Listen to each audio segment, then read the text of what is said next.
Tushda soch soqolni oldirish.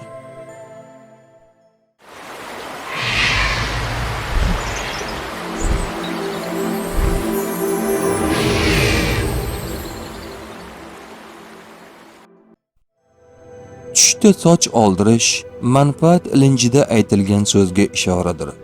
Tushda sochini oldirgan kishi qiyinchilikda yashayotgan, qarzga botgan bo'lsa, qarzidan qutuladi.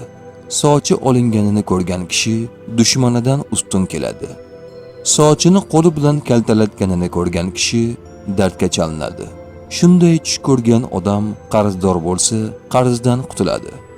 Tushida soqolini kaftlari orasida olib, ortiqchasini kesganini ko'rgan kishi molining zakotini bergan hisoblanadi. Tush ta'biri bashorat emas, barcha narsani bilguvchi yagona zot Allohdir. Ko'rgan tushlaringiz ta'birini bilmoqchimisiz? Unda kanalimizga obuna bo'ling.